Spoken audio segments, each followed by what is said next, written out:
Mammon, the lord of greed, in the infinite, roiling depths of the infernal realms, where rivers of molten gold flow like venom through the veins of hell, sits Mammon upon his obsidian throne. Known to mortals as the lord of greed, Mammon is not merely a demon. He is the living embodiment of avarice itself, the echo of every covetous thought, every lustful grasp for wealth that mortals have ever dared to entertain. His realm, a fortress of endless vaults and vaults within vaults, gleams with treasures that would make the mightiest kings of earth pale in envy. Yet none of these shimmering prizes can sate the eternal emptiness that claws at his soul. The origin of Mammon stretches back to the dawn of creation itself, woven into the fabric of existence by the first sinful desires of mortals. Before he was Mammon, he was but a whisper in the void, a spark of greed that grew and grew until it was given form. Some infernal scholars claim that Mammon is the first to have ever coveted something that was not his own, a primordial desire that predated even the fall of Lucifer himself. Others say that he was an angel of the highest order, a celestial treasurer, entrusted with the riches of heaven, who turned his gaze from the light and became consumed by the allure of gold and jewels. When Lucifer rose in rebellion against the Almighty, Mammon watched the hosts of heaven clash in the fields of eternity. He did not take up the sword. He did not join the chorus of battle cries. Instead, he lingered in the aftermath, scavenging the spoils of celestial war. The discarded weapons of the angels, the scattered remnants of their glory. Mammon claimed them all, and in doing so, he began to forge his domain. His fall was not with a roar, but with a whisper that echoed in the hearts of all who would come to know the taste of greed. Mammon's dominion is unlike any other in hell. Where other lords revel in carnage, pestilence, or the consuming flames of wrath, Mammon's kingdom is an empire of vaults and towers, of labyrinthine catacombs where molten gold drips from every archway. The walls of his palace are inlaid with gems that pulse like the hearts of dying stars, each one a soul traded in the eternal markets of the damned. His throne room is a cavernous hall of coin and relic, where rivers of liquid gold flow like molten blood beneath the black marble floors. The kingdom is known to the damned as the Gilded Perdition, a realm of eternal temptation, where every mortal soul who dared to hoard wealth finds themselves shackled in chains of glimmering platinum. Here, the damned are forced to labor in endless forges, minting coins for Mammon's coffers, each clang of the hammer a hollow echo of their former lives. The air itself is heavy with the scent of molten metal and the choking smoke of the forges, where damned souls are melted down and reforged into the very currency that fuels Mammon's power. At the heart of the Gilded Perdition stands Mammon's palace, a monolith of blackened iron and molten gold known as the Vault Eternal. It rises from the infernal wastes like the bones of some monstrous leviathan, its spires clawing at the crimson sky.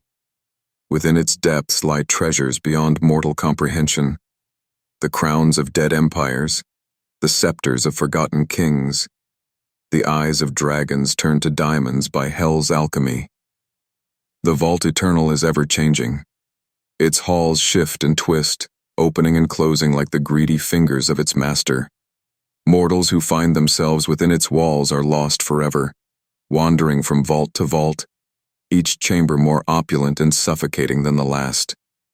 The air itself is alive with the whispers of lost treasures, each one calling out with promises of wealth that can never be claimed. Mammon's domain is not solely his own to manage. A host of infernal servitors dance to his golden tune, each more wretched than the last. The most feared among them are the coinwrights, artisans of the damned who forge Mammon's currency from the molten souls of the avaricious. Clad in blackened iron masks that weep molten silver, they hammer and mold the greed of mortals into coins of infernal power. Then, there are the gilded fiends, demons who wear the skin of wealth like armor. Their horns are crowned with circlets of iron and gold, their claws adorned with rings of stolen jewels. They are Mammon's enforcers, his collectors of debt and tribute, sent forth into the mortal world to claim what is owed to their master. When they whisper of deals and bargains, mortals find themselves drawn into contracts written in blood and sealed in the fires of hell. More than any other lord of hell, Mammon traffics in bargains. He does not crave the blood of mortals, nor the screams of the damned. He craves their souls, yes, but more than that, he craves their desires. To the mortal who longs for wealth beyond measure, Mammon offers golden contracts, pacts that promise riches beyond imagination. But every deal has a price, and Mammon's contracts are written in the fine print of damnation. The mortal who signs away their soul to Mammon may find their coffers filled overnight, their pockets brimming with gold that shines like the sun. But soon, the gold grows cold, the hunger grows deeper, and the mortal finds themselves chained to Mammon's will. In the end, every treasure is a shackle, every coin a link in the chain that binds them to the gilded perdition. For all his wealth, Mammon is never sated. His hunger is a void that consumes everything it touches. Even as he sits upon his throne, surrounded by mountains of gold and vaults of priceless relics, Mammon's gaze is ever turned outward, searching for more. It is said that in the depths of the vault eternal, there is a mirror that shows Mammon his true self, a shriveled husk of a soul, consumed by an emptiness that no wealth can ever fill. This is the curse of Mammon, to forever possess, but never to be fulfilled.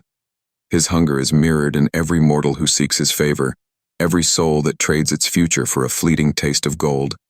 In this, Mammon is both a tormentor and a reflection, the eternal echo of greed that lives in every heart. In the mortal world, Mammon's influence seeps like poison into the hearts of those who worship at the altar of wealth. His cults are many, secret cabals of bankers and merchants who whisper his name in the shadows, offering sacrifices of gold and blood to their unseen master. They believe that Mammon's favor can bring them prosperity beyond imagination, that his golden hand can lift them above the rabble of mortals.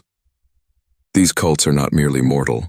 Some are led by infernal agents, gilded fiends who walk among men disguised as bankers and merchants, their eyes alight with the fires of hell. In secret rituals beneath the gilded halls of mortal commerce, they chant the litany of greed, each syllable a prayer to Mammon's endless hunger. Among the most whispered legends in the infernal realms is that of Mammon's heart, a jewel of impossible brilliance, said to be the source of Mammon's power. Some say it is a diamond forged from the first greedy thought ever uttered by mortal lips, a gem that pulses with the hunger of the ages. Others claim it is Mammon's own shriveled heart, torn from his chest and encased in crystal by the fires of hell. Whatever the truth, the heart of Mammon is a relic of immense power, one that Mammon guards with a fury matched only by his greed. It is said that whoever possesses the heart can command the wealth of the infernal realms, but at a price, for to hold the heart is to become the vessel of Mammon's hunger, a mortal shell for an endless void. Throughout history, Mammon's name has been whispered in the halls of power. Kings and emperors, sultans and pharaohs, all have felt the touch of his golden hand. In times of war and peace, Mammon's emissaries have offered their bargains, their pacts of wealth and dominion. The rise and fall of empires, the birth of dynasties built on blood and gold, all have been guided by the unseen hand of the Lord of Greed. Yet those who accept Mammon's bargains find that the price is always more than they can pay. Thrones crumble, empires rot from within, and the golden treasures that once seemed like salvation become the chains that drag them into the abyss. As the centuries passed and mortal civilizations rose and fell, Mammon's whisper was ever present, a siren song in the hearts of men. His touch could be felt in every transaction where coin passed from hand to hand, every soul that bartered away its future for the promise of fleeting wealth. In the ancient cities of gold and the squalid markets of thieves, his presence was the same, an insatiable appetite clothed in shimmering finery. In the shadowed temples of forgotten empires, Mammon's name was spoken in secret tongues. The priests of Uruk offered obsidian coins to his hidden altars, and in the sun-bleached deserts of Egypt, merchants carved his sigil into their ledgers, believing it would bring prosperity to their caravans. The Romans, drunk on conquest and blood, built shrines to him beneath their bustling forums, where the scent of incense mingled with the jingle of denarii. The rise of kingdoms was Mammon's symphony. In every court, there were those who sought his favor, who saw in Mammon not a demon, but a patron of fortune. They built their thrones on the bones of the poor, their vaults overflowing with spoils of war and commerce. Yet even as they basked in the glow of their treasures, Mammon watched, his hollow gaze seeing only the hunger that lay beneath their golden crowns. The merchants of Venice, the goldsmiths of Florence, the bankers of London, all paid homage to Mammon in their own way. Coins minted in his name, contracts signed in blood and sealed with molten wax. Even when the world changed and the old empires crumbled, Mammon adapted, his influence flowing through the veins of commerce like poison in a goblet of wine. But Mammon's greatest alchemy was not merely in gold, it was in the transformation of mortal souls into currency, the forging of damnation into coins of infernal power. In the deepest vaults of the gilded perdition, the coinwrights labored tirelessly, their forges fueled by the screams of the damned. They melted down the greed of souls, each molten drop a glimmering tear of regret, and poured it into molds of infernal design. Each coin bore the mark of Mammon's dominion, a sigil of entwined serpents devouring each other's tails, a symbol of endless hunger and the self-consuming nature of greed. The coins themselves were not mere metal, they were fragments of the souls they were forged from, each one a prayer to Mammon's eternal appetite. It is said that those who hold these coins can feel the hunger within them, a whisper that gnaws at their thoughts, driving them ever deeper into the labyrinth of desire. And for Mammon, every coin minted is another chain in his empire of souls, another echo of the endless void he carries within. Mammon's kingdom is not a simple domain of wealth, it is a kingdom of hierarchies, where even the damned compete for scraps of power in the endless vaults. The most cunning and ruthless rise to serve as Mammon's lieutenants, the gilded princes, each ruling over their own domain within the gilded perdition. These gilded princes are not born, they are forged. Once mortal, they were kings and merchants who traded their souls for Mammon's favor, who rose above the rabble of the damned through cunning and cruelty. Clad in robes of molten gold, their eyes gleam with the fire of hell, each one a lesser reflection of Mammon's hunger. Their palaces are museums of excess, halls lined with the spoils of conquest and corruption. They sit on thrones carved from the bones of debtors, each prince vying for Mammon's approval, each one a reminder that in the kingdom of greed, there is no honor, only the cold weight of treasure and the shadow of betrayal. Periodically, Mammon decrees grand festivals within his domain, nights of endless revelry known as the carnivals of avarice. On these nights, the gilded perdition itself transforms into a warren of temptation, each vault thrown open to display treasures beyond mortal comprehension.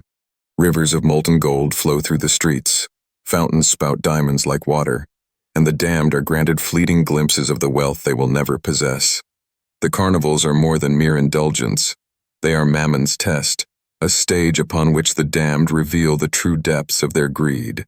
For a single night, every soul is granted a wish, a chance to grasp a single treasure from Mammon's hoard. But those who reach out find themselves bound ever tighter to his will, the chains of their desire forged anew in the fires of the festival. It is during these nights that Mammon's laughter echoes loudest, a sound like the clinking of 1,000 coins dropped into a bottomless pit. For he knows that every wish is a curse, every treasure a shackle that will drag its seeker deeper into the abyss. Mammon's pacts are among the most seductive in all the infernal realms. Unlike the blood-soaked bargains of Baal or the war-fueled compacts of Asmodeus, Mammon's deals seem almost benign. They come wrapped in the promise of comfort, of luxury, of a life unshackled from the petty concerns of the mortal world. A mortal who signs Mammon's contract may awaken to find gold beneath their pillow, jewels in their coffers, and influence that can move kings to war.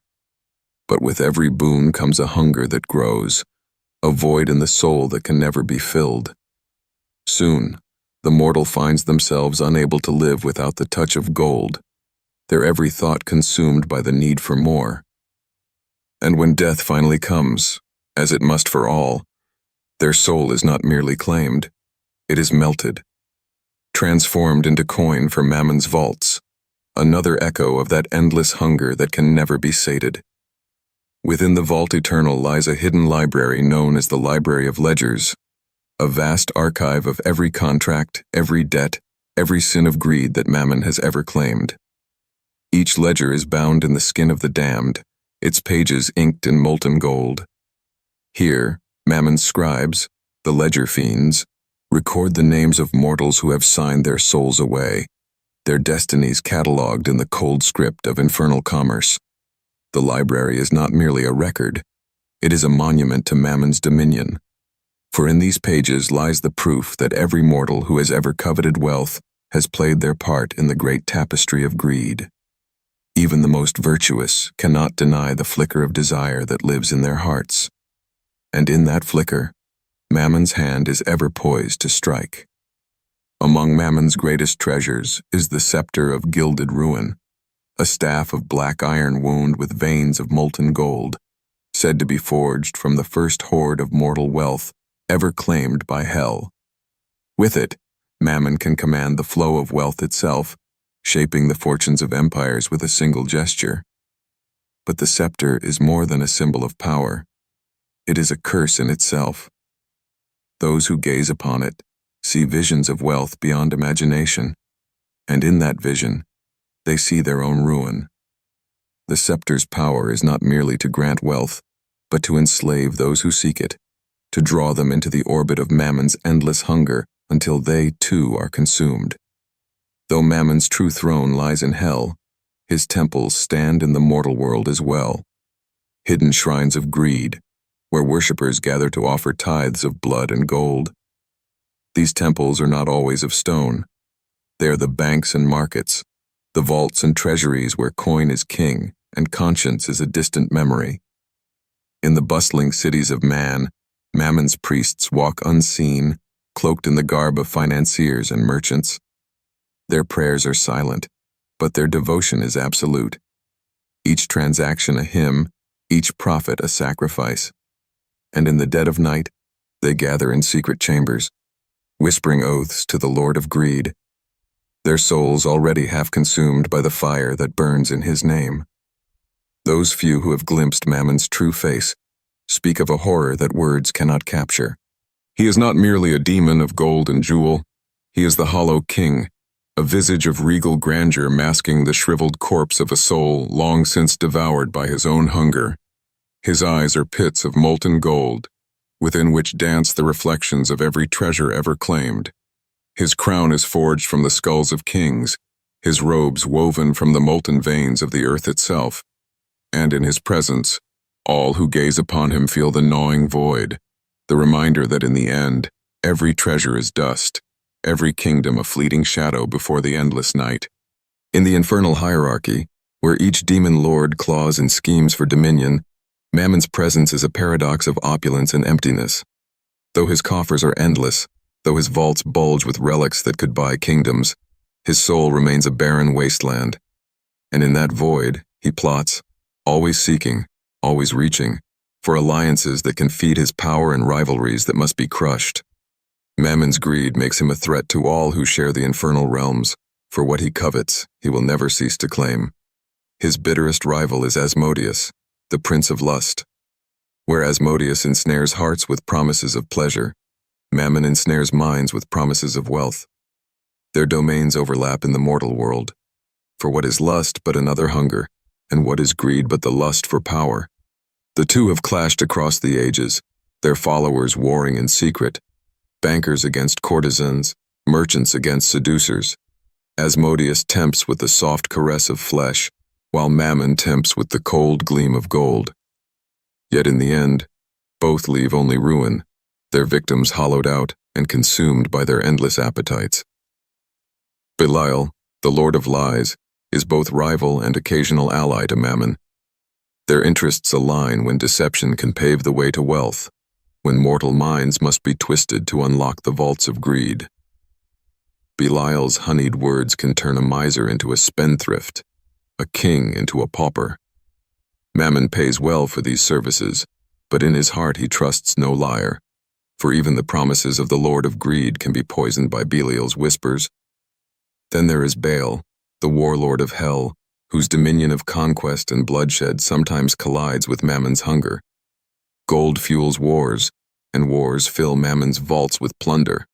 Yet Baal scorns Mammon's obsession with hoarding, calling him the coin-counting worm, a parasite upon the glories of true conquest.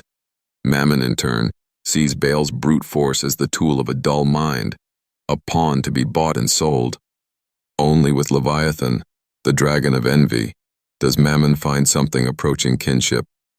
The two understand each other's sickness, the gnawing need to possess what another has. Leviathan's realm of jealousy is a reflection of Mammon's hoard, each treasure locked away to spite all others, each soul a trophy to be displayed.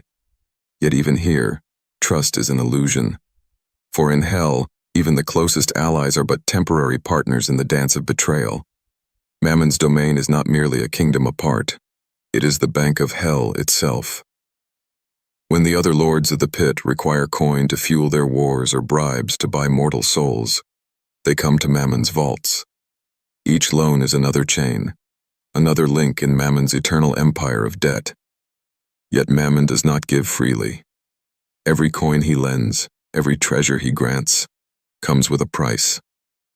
Debts are written in ledgers of iron, each name etched into the bone of the damned. And when payment is due, Mammon sends forth his collectors, the gilded fiends, to claim what is owed in blood and soul. Even the greatest demon lords have found themselves ensnared in Mammon's web of commerce. To rule in hell is to play his game, to know that every act of power carries a cost that Mammon is always willing to exact. Beyond the vault eternal lies the infernal bazaar, a marketplace where the currency is suffering, and the goods are the souls of the damned. Here, Mammon's influence reigns supreme. Stalls of black iron and molten gold line endless corridors, their wares displayed for all to covet, relics of forgotten faiths, weapons that drink the blood of angels, tomes that whisper the secrets of creation. The traders of the infernal bazaar are Mammon's vassals, the soul-mongers, clad in robes of shimmering gold, their masks etched with the symbols of ancient empires. They barter in dreams and damnation. Mortals who find themselves in the bazaar often do not realize where they are until it is too late, until the weight of their desires has bound them in chains of gilded iron.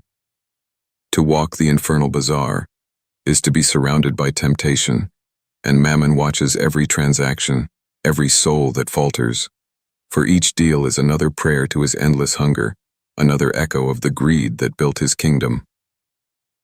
In the mortal world, Mammon's cults spread like a disease, infecting every layer of society. But above the secret cabals of merchants and kings stand the prophets of Mammon, mortal seers who have glimpsed the Lord of Greed in visions of gold and flame. These prophets are not born, they are made, their minds shattered by dreams of endless wealth. In the dead of night, Mammon comes to them in their sleep, whispering secrets of markets and empires, of treasures yet to be claimed. In these visions, they see the world not as it is, but as Mammon wills it to be, a kingdom of commerce built on the bones of the poor. The prophets speak in riddles of profit and ruin, their words weaving spells of temptation. They promise prosperity, but in truth, they sow the seeds of collapse. For every fortune built upon Mammon's blessing is a monument to decay, a tower of gold that will one day crumble beneath its own weight. Throughout history, Mammon has scattered relics of his power in the mortal world, artifacts that promise wealth but carry the taint of his curse. These relics are known as the tithes of Mammon, and each one is a snare for the unwary. The crown of debtors, a circlet of black iron set with blood-red rubies. Whoever wears it can command the loyalty of all who owe them a debt. But every promise of loyalty is a lie, every servant a traitor in waiting. The ledger of souls, a book bound in human skin, its pages inked in molten gold. It records every transaction, every contract, every sin of greed. To possess it is to know the price of every soul, including one's own. The coin of sorrow, a single perfect gold coin that brings wealth to whoever holds it, but only by stealing the fortune of another. Each time it changes hands, another soul is consigned to Mammon's vaults. These relics travel from hand to hand, carried by the greedy and the desperate. Each one is a link in Mammon's chain, a fragment of his power that ensures his hunger is never forgotten. One of the most infamous mortal victims of Mammon's bargains was Alaric the Golden, a prince whose name was once a byword for wealth and splendor. Alaric was born to a minor noble house, his family's coffers empty, but his ambition boundless. From the moment he could speak, he dreamed of empires built on trade, of ships laden with gold and silk. In the depths of his desire, Mammon came to him, offering a pact sealed in molten gold. Alaric accepted without hesitation, and in a single night, his fortunes transformed. Mines of silver opened at his command, caravans carried his banners across the world, and his name became legend. But with every treasure claimed, Alaric's hunger grew. No feast could fill him, no bed of silk could comfort him. His dreams became haunted by the laughter of Mammon, a whisper that spoke of treasures yet to be claimed. In the end, Alaric's empire collapsed beneath the weight of his greed, his cities reduced to ruin as he vanished into the night, clutching a single coin, the first coin Mammon had ever given him. It is said that Alaric wanders still, a wraith of gold, forever seeking the one treasure that will finally fill the void in his soul. In the molten vaults of Mammon's kingdom, the treasures of 1,000 dead empires glimmer in the eternal gloom. Yet even as they shine, they whisper of the price paid to claim them. A price not merely in gold or silver, but in the very marrow of mortal souls. For Mammon's dominion is built upon illusions, the illusions of wealth, of power, of security.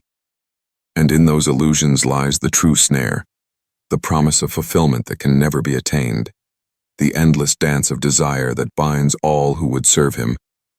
At the heart of the gilded perdition lies the gilded labyrinth, a twisting warren of corridors and vaults that defy the laws of hell itself. Each chamber is a mirror of mortal longing, its walls lined with treasures that seem within reach, yet forever out of grasp. The labyrinth is both prison and playground, a place where the damned wander endlessly in pursuit of riches that vanish the moment they are claimed. For the labyrinth is alive, its walls shifting like the thoughts of its master. It reflects the hunger of all who enter, and in that reflection, Mammon finds his dominion renewed. To enter the gilded labyrinth is to walk the path of one's own desires, to see every covetous thought made manifest in gold and jewel. And at its center waits Mammon himself, the hollow king upon his throne of black iron, watching as each soul becomes another coin in his endless hoard. In the mortal world, the tales of Mammon have taken root in 1,000 different guises, cautionary fables whispered by firelight, parables woven into the songs of wandering minstrels. Some see him as a dragon coiled around a mountain of gold, his scales glimmering with the blood of kings. Others speak of him as a merchant in silken robes, offering bargains too sweet to refuse. The truth is both and neither. Mammon is the shape that mortal minds give to greed, a reflection of their own hunger, dressed in the finery of hell. And in every age, he adapts, his form shifting to match the desires of those who dare to dream of endless wealth. One legend speaks of the Merchant of Midnight, a shadowy figure who appears at the stroke of 12, offering coins that shine like fallen stars. Each coin brings fortune beyond imagining. But with each coin taken, the mortal's heart grows colder, their soul drawn deeper into the abyss. And when the final coin is claimed, the merchant vanishes, leaving only the echo of laughter and the weight of an empty soul. Another tells of the Golden Host, a phantom army clad in armor of molten gold, who march at Mammon's command to claim the wealth of fallen kingdoms. In their wake, cities crumble and empires burn, their coffers emptied and their rulers bound in chains of debt. These legends are more than stories. They are the shadow of Mammon's dominion in the mortal world, the harbingers of his eternal hunger. Once every Aeon, Mammon declares the Feast of Hollow Thrones, a gathering of the damned and the desperate, where the lords of mortal greed are invited to dine at Mammon's table. The feast is a spectacle of opulence, golden goblets brimming with the blood of kings, platters of delicacies drawn from the depths of the earth. But the feast is not a celebration, it is a judgment. Each guest is given a seat of gold, but beneath each throne lies a pit that yawns into the heart of the abyss. As they feast, the guests feel the weight of their own desires, the crushing emptiness that no banquet can fill. And when the final course is served, the thrones collapse, casting the guests into the darkness below. It is said that those who fall are not merely damned. They become part of Mammon's kingdom, their souls melted down and forged into new treasures for the gilded perdition. Yet Mammon's hunger is not limited to the souls of the damned. His true ambition reaches far beyond the molten rivers of hell, to the mortal world itself, to the kingdoms of man that rise and fall like the tide. In his grand design, Mammon seeks the golden eclipse, a moment when the greed of mortals will eclipse all other desires, when the world itself will become a reflection of the gilded perdition. On that day, Mammon believes, the barriers between hell and earth will shatter, and his kingdom will spill forth into the mortal realm. To bring about the golden eclipse, Mammon sows seeds of avarice in every heart, in the rulers who wage war for wealth, in the merchants who trade lives for profit, in the beggars who dream of coin more than bread. He whispers in boardrooms and battlefields, in the silent prayers of the desperate and the loud boasts of the proud. Every coin that changes hands, every bargain struck in the name of profit, is another step toward the eclipse. And when it comes, the world will drown in molten gold, its kingdoms consumed by Mammon's endless hunger. Yet even in the heart of Mammon's dominion, there are those who resist, souls who have seen the emptiness behind the glittering veil, who know that no treasure can fill the void of greed. These are the pale redeemers, mortals and damned alike who have turned their backs on Mammon's promise. Clad in tattered rags, their eyes bright with defiance, the pale redeemers walk the vaults of Mammon's kingdom, seeking to unbind the chains that hold the souls of the damned. They carry no weapons but their will, no shields but their faith that some treasures are not meant to be owned. Mammon hates them with a fury that burns hotter than the forges of hell. For in their defiance, he sees the one thing he cannot possess, a soul that will not be sold, a heart that will not be bought. Among the most whispered legends in Mammon's kingdom is that of the empty chest, a relic said to hold the one treasure Mammon cannot claim. Some say it is the last pure soul, a spark of innocence that no temptation can snuff out. Others believe it is a mirror, reflecting the hollow truth of Mammon's own hunger. Whatever lies within the empty chest, Mammon covets it above all else. His gilded fiends scour the mortal world in search of it, tearing down temples and empires in their quest. Yet the chest remains hidden, its location known only to those who understand that true wealth lies not in gold or silver, but in the light of a soul unbound by desire. In the end, every mortal who seeks Mammon's favor must face the same choice, the final bargain that seals their fate. In the blackest vault of the gilded perdition, beneath a sky of molten gold, Mammon waits with quill and parchment, ready to write the contract that will claim their soul. He offers them everything, wealth without end, power beyond imagining, the kingdoms of the earth laid at their feet. And all he asks in return is the one thing they cannot reclaim, themselves. For Mammon's hunger is not for gold alone.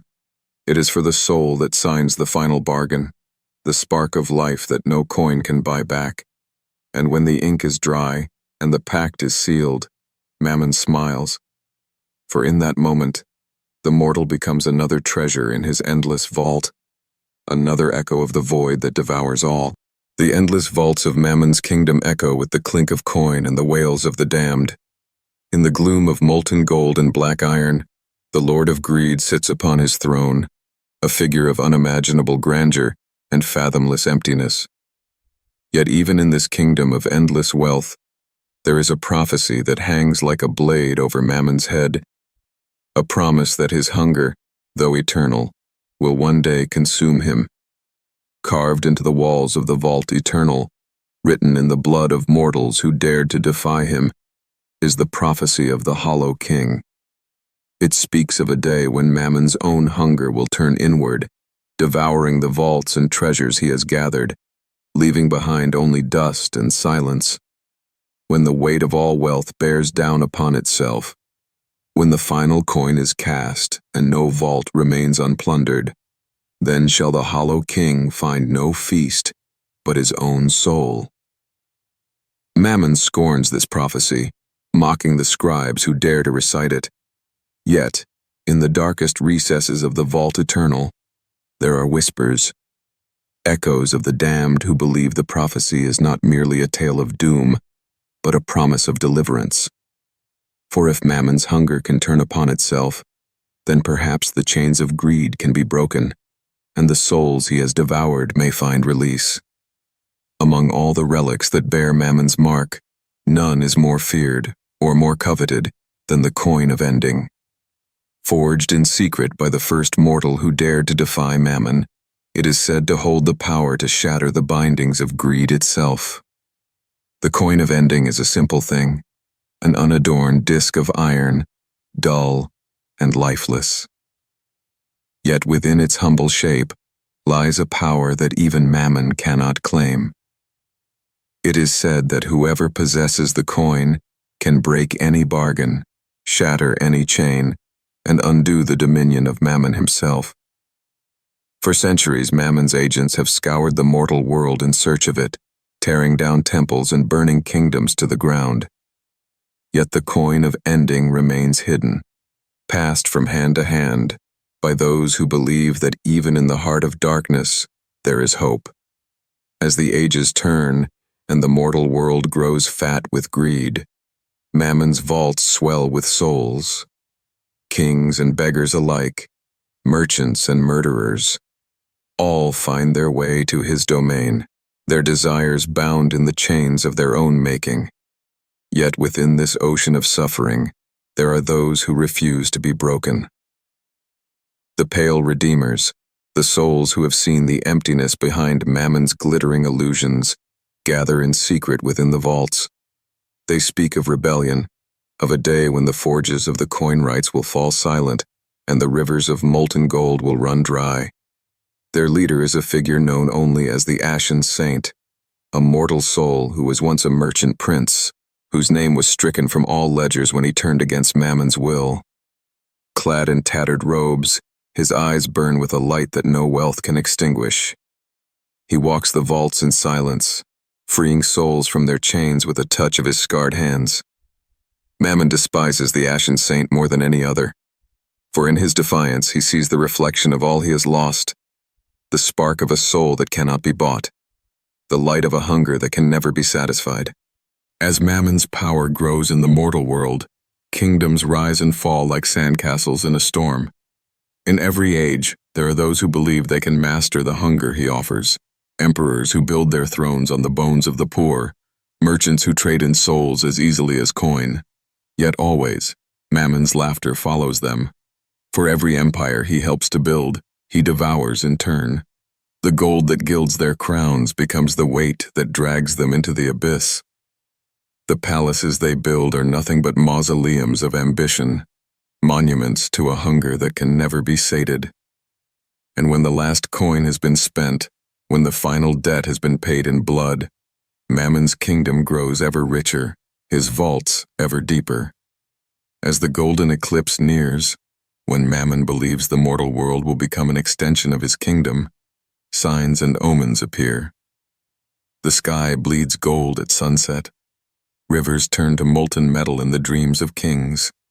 and the laughter of Mammon echoes in the silence between each heartbeat. In the mortal realm, greed grows like a plague. Wars are fought for profit alone. Temples of commerce rise where once stood temples of faith, and every soul trembles beneath the weight of their own desires. Mammon's cults grow bold, walking openly in the halls of power, their priests preaching sermons of wealth and dominion. They promise salvation through commerce, redemption through profit. And in the hidden chambers of the world's great banks, they offer blood sacrifices to the Lord of Greed, their prayers ringing like coins dropped into a bottomless pit. Yet even in the hour of Mammon's triumph, there are those who stand against him. The pale redeemers, the last kings who remember what it means to rule without the weight of gold, the children who dream of a world not measured by coin, all stand in defiance. Mammon sends his gilded fiends to break them, to crush their hope beneath the heel of wealth. Yet with every soul that refuses to kneel, Mammon feels a flicker of the prophecy's truth. For every coin forged in the fires of greed, there is a soul that will not burn. And in that defiance, Mammon sees the one thing he cannot claim, the light of a soul that knows that some treasures are not meant to be possessed.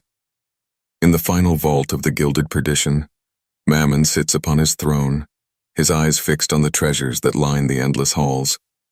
He sees kingdoms that no longer exist, the crowns of emperors who thought themselves immortal. He sees the souls of those who once called themselves kings, now nothing but coins in his endless coffers. Yet even as he gazes upon his hoard, Mammon feels the hunger that will not die. The gold beneath his claws is cold, the jewels in his crown nothing but empty reflections. For in the end, Mammon's greatest treasure is also his greatest curse, the endless hunger that no wealth can satisfy.